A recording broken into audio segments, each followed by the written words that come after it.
So next up is Armin Hornung, who's going to tell us about using ROS on humanoid robots, I think specifically the Aldebaran now. Amongst others, yes. Amongst others, all right. All right, thank you, Brian. So I'm Armin Hornung from the University of Freiburg. There I'm working in the Humanoid Robots lab, and the kind of topic I'm working and interested in is humanoid robot navigation in complex indoor environments. So first of all, since not all of you have a background in humanoid robotics, let me motivate why do you want to work with humanoid robots, where do you want to sort of apply them. Thing is, well, the PR2 robot is great. You can't just put it in any environment, it will work there. Eventually you want to put these personal robots in the home. We want them for elder care or home assistance. And the idea is that these robots then will actually be able to navigate and work in all environments which we humans naturally are able to work and live in. So natural choice is to build these robots which are designed like a human, so that they find their way and they can cope with these environments made for humans. And if you look at the DARPA Grand Challenge this year, then it's a bit dark, but you've probably seen the picture. Then the idea here is that we have a disaster zone, which is a human workplace. We have stairs here. We have lots of clutter where the robots has to step into. We have uneven terrain. So we clearly see the trend that this is the kind of environment that you want to apply a robot, which is kind of shaped like a human. It can operate human equipment, human machinery, like valves to close, sort of power tool to break in walls. We'll see if that actually happens, but you see that, I mean, the choice is we don't want to send humans there, but we want robots which can operate things such as we humans can do. But there are a couple of challenges with human robots. First and foremost is we have many degrees of freedom to control. If you look at the now down there, just like a very small and relatively simple humanoid, I would say. It has already 25 degrees of freedom. If you look at more complex robots like Asimov, they have 30, 40, or even 50 degrees of freedom to control. Then we have a free floating base. So while the robot walks, its base is shaking and back and forth. So this acts almost like a UAV, you could say, in the environment while it's walking. We have quite lightweight sensors attached to the robot. Because everything we pack on the robot has to carry. So we need stronger motors in the legs to support the weight, which again requires stronger battery, increases the weight again. So this is kind of trouble. We have noisy sensors, we have lightweight sensors, which don't give us the high quality data that we want, like on a wheeled platform like PR2, where we can just put in 2 big servers to do all the processing for us. Then the thing is, since we have the stepping motions, we have quite some drift. Here the robot tries to walk on a straight line. You see that it really drifts seriously to the right, already on this short distance, because every step you make, there's a contact with the feet, and if the contact isn't perfect or the robot isn't calibrated perfect, then this creates quite some motion noise here. These are the challenges. So let's start with some review of suitable ROS packages, generally geared towards humanoid robots. We see them now on the right. Some people at ROS are working already on getting the Romeo, which is the next bigger humanoid from Aldebaran, into ROS. Here's the HRP2. So the first thing is, since we have all these degrees of freedom, we have all these sensors attached to the robot, it's really important to get URDF and TF right at the beginning. So we want coordinate transforms to all the joints, we want coordinate transforms to all the sensors. Eventually we want to know like what's the camera looking at and where is it located with respect to the, for example, the right foot. So we need TF in there. And there we have some ways to standardize these transforms. There's REP 105 for mobile bases, where we have localization running. There's map transform. Localization gives us the transform of the ODOM frame in the map, and which finally leads to the base link. And the base link for these humanoid robots is something like in the torso here. The HRP is, I think, is down here because it has this articulated hip joint, same here. But then we have a couple of more joints which are specific to these humanoid robots. And just recently, we kind of got this REP 120, which tells you how these joints are named. Because you can't just rename joints in TF, just like topics. So it's good to have a common naming scheme for the joints and what they mean. So there is the base footprint. On a mobile base, this is rigidly attached to the base link, projected down to the floor. But these humanoid robots are walking, you see in the swaying motion, so what we want is kind of a stable projection to the ground. So we can use 2D path planning, and we don't want this to move back and forth. So this is like the base footprint, gives you a stable reference frame projected on the ground between the feet. We'll see that in the demo towards the end. The torso is kind of the upper body. For now, it's the same link as the base link. Otherwise, it's the reference frame for the upper body, so your manipulation chains start there. Then we have the gaze, which tells us which direction the robot is looking. So this is like a camera frame, but it gives you like more like the appearance where the robot is looking, for example, for human-robot interaction.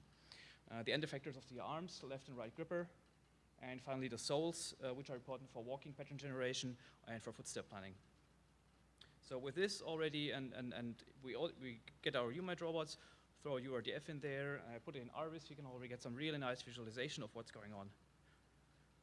And so let's look at some other tools which are kind of available in ROS. The first thing is we want to manipulate the environment.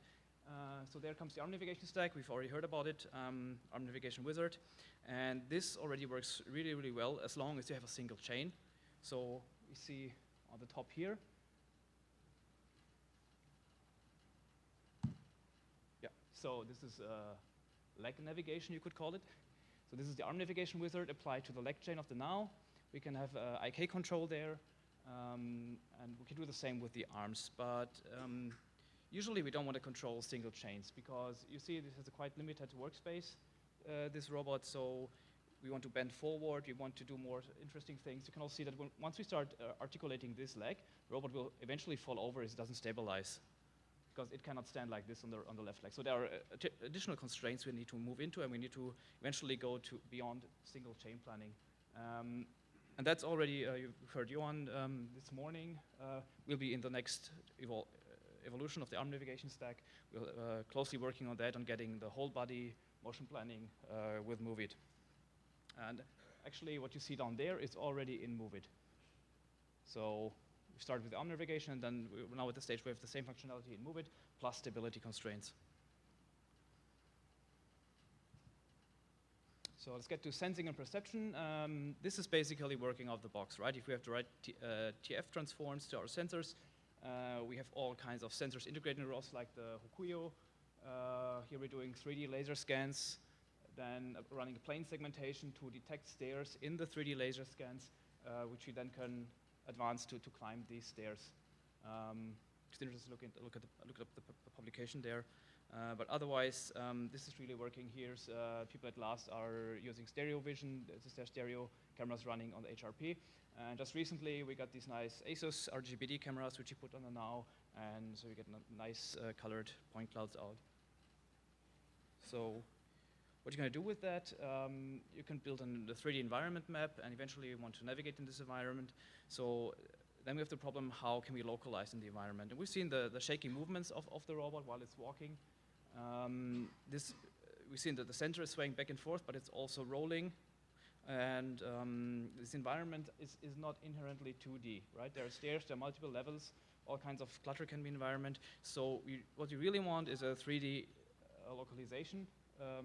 What we here do is to relocalize the 6D torso pose. So we have X, Y, Z, roll, pitch, and yaw angles of the robot, which we estimate while it's walking in the environment. So the 3D environment model, we have a volumetric model in Octomap where we perform the localization in.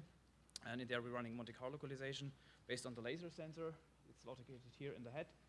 AMU data, which gives us an estimate about the roll. And the proprioception, which gives us an estimate of how high the robot's torso is above the ground. And we also get some odometry estimate out of the proprioception. So, and all this is available in the Octomap mapping stack. Also the ray casting methods, so we can perform localization with your own sensors. And if there's interest in getting this code out, I think we can also publish this code. So we can run it for your humanoid, even though it's kind of geared towards this now. So if there's interest, just let me know. We'll see a quick movie about it. So this is a kind of scaled down toy environment for our now. See the stairs. This is the 3D environment model in Octomap. Now we're performing global localization. You see all the particles all over the place. We integrate the first laser measurement, and we have a couple of post hypotheses here also on the stairs. While it's walking and continues to integrate more sensor data becomes more and more certain about its global localization. And finally, we have a really accurate localized 6T torso pose.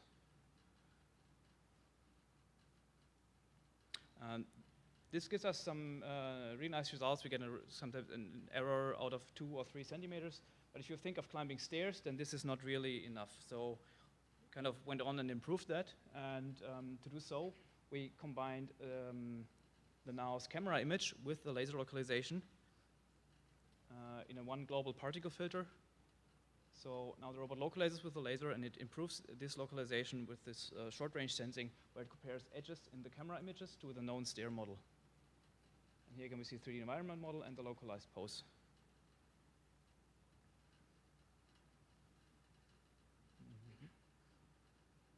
And you see also that the field of view of the camera is quite narrow, so it's looking left, center, and right on each step to localize. And with this, we can really accurately find the start of the staircase and start climbing it. This is sped up a little bit, you might notice. It's not the fastest robot, but yeah.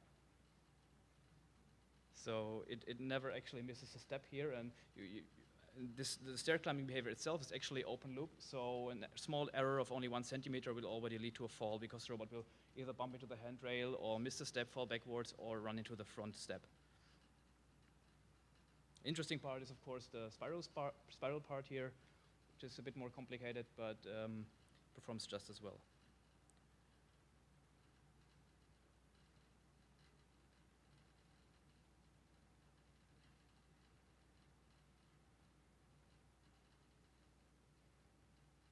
So this is running in real time again. So it's looking straight ahead. This is the observation likelihood to the edge model. This is more peaked here, and then it's integrating this with the laser into one final improved proposal distribution, which it then uses for localization. You see that it's really moving accurate up to the stair edge.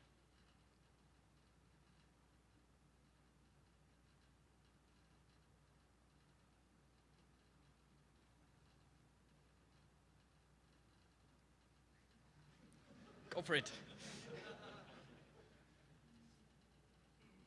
Yeah, so I think the whole sequence takes almost 10 minutes if you do it in real time. All right. So then we continued, and like once the robot is up there, what's it supposed to do? Maybe it's carrying some stuff it needs to clean up, and for getting down, then we constructed this ramp, which is a whole different problem, but again, we used a similar approach. We're using edge detection in the camera image, so it finds the beginning of the ramp. And you notice that this robot doesn't have any laser, so this uses only the camera and the IMU to climb down the stair. So it's slowly advancing to the stair edge, to the ramp edge where it's expecting it. Then using the vision data to confirm it's on the right position, I think. Now it should be happy with the localization. It's good enough.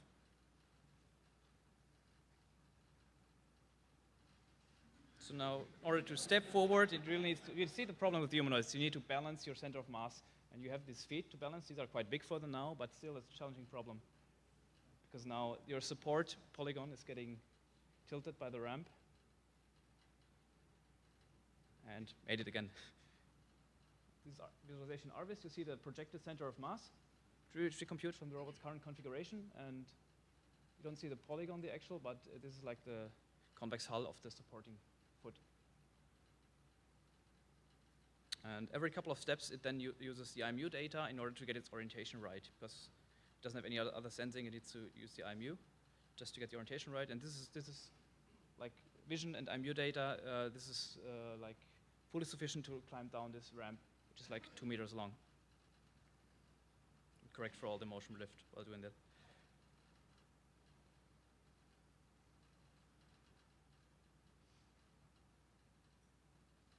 Small correction steps. Okay, there's not much more happening.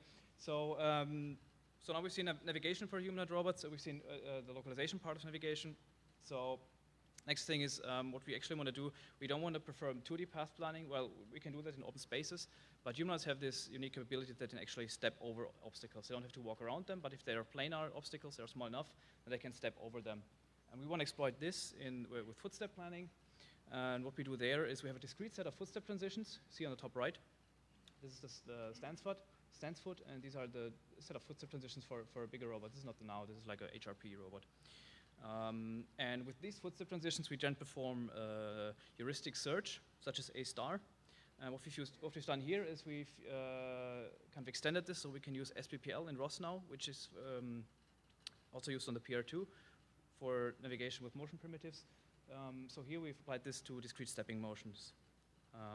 Then with SPPL, we have a nice property that we can use the anytime repairing A star algorithm or efficient replanning with anytime D star. What this looks like, you see on the bottom right. So here the now is navigating. These are the planned footsteps. They're pretty dense because it's on a small stepping range. And now you see a small change in the environment. And it immediately replants around this. This is the anytime D star algorithm. So you skip forward. Once you have the footstep locations, either you have then how are you going to walk on them? That's the question. So for this, you need to generate some walking motion. We've seen that we have this high number of degrees of freedom. So one thing is you can have an out-of-the-box walking controller. For the now, we have footstep control or omnidirectional velocity control. With a footstep controller, we can actually directly walk on these footstep locations. And for other robots, the people at LAS, Thomas Hular, they developed the humanoid walk stack, which is already available. So given footstep locations, you can then plan the actual joint trajectory. So let's quickly skip to an overview of the now in ROS and how it's making use of all of this. So the basic API is in the now driver package. What this does is it wraps the Aldebaran's now-he API in Python. So you can put this on the robot or off aboard the robot. You can run it on your laptop, and it connects to the robot with a standard API and forwards all the important stuff in ROS.Py. URDF and teleoperation is in now common. And we have odometry and projected base footprint, since this needs to be computed, so it's a stable projection on the ground. This is an extra node running in now remote. So quick overview. This stuff needs to run on the robot or off the robot, and this usually runs off the robot. Here we see the sensors, which give us an estimate of the joint positions. And also the IMU angles, odometry, all this gets into the robot state publisher. And the remove odometry, which creates the odometry, the actual odometry from this. Then we got joint control in now controller. The now walker, which is accepting the footstep and the walking commands. And we can, for example, control this with a simple gamepad. I'll show you in a minute. And finally, for diagnostic debugging, there's a diagnostic updater and a dashboard. So we can get an overview of the health of the system. We get battery, we have the joint state, and also the kind of the temperature of the servos, which tend to run hot after a while. So let's quickly skip to the live demo.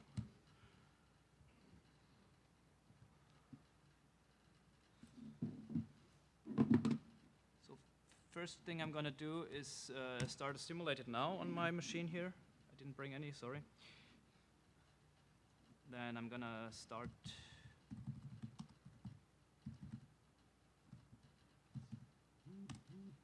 the nodes, the driver nodes for the now.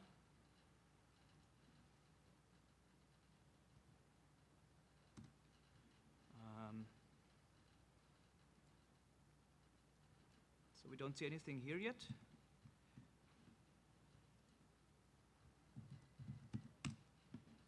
All right, this is the stuff that's running right now. We got the three nodes for the now, and then we're connecting this with the remote.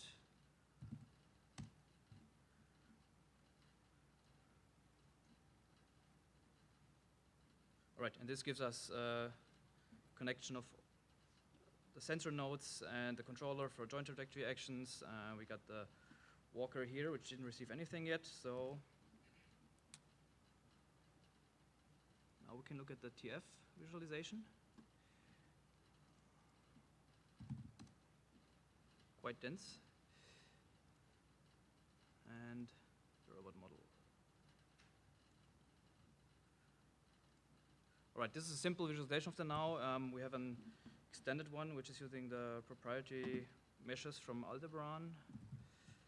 Let me check so we get a nice visualization.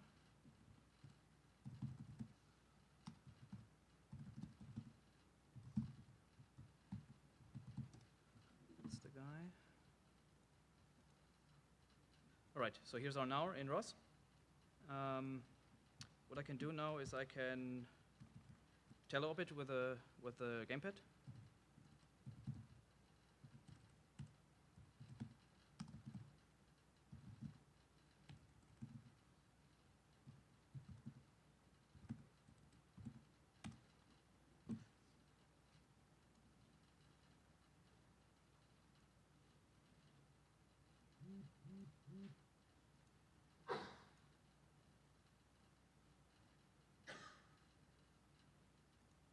All right, so get started.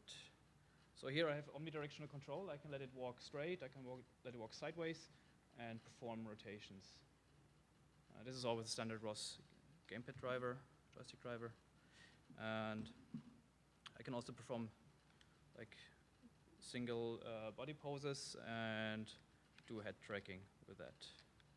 And I think we're running out of time. So I may show you some more stuff afterwards at the maybe lightning talks or at the reception later, if you're interested in running them now.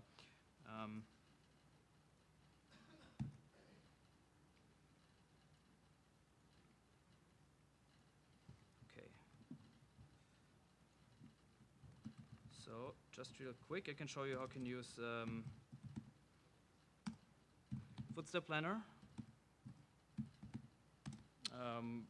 which uses ROS as a GUI. So now the footstep planner is running background. I have this 2D map with planar obstacles. I can give a 2D pose estimate, which tells the footstep planner this is a starting pose. Give the 2D nav goal, for example here. Now it's planning.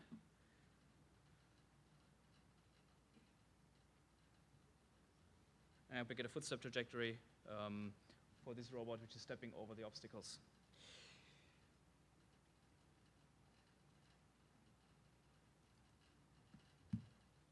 Okay. So let me wrap up here. I could give you a small review of suitable ROS packages which are working for humanoid robots. We've seen that the manipulation and kinematics nodes and packages in ROS are mostly working already, as long as you're playing for single chains. We're sure that this will improve in the future, so we can have whole body control. We've seen examples of localization and path planning here. And this is like the first tiny steps towards a navigation stack for humanoid robots. And finally, we've seen an overview of ROS for the now humanoid. If you have no more questions, I mean, we can discuss later. So that's it. Thank you for your attention.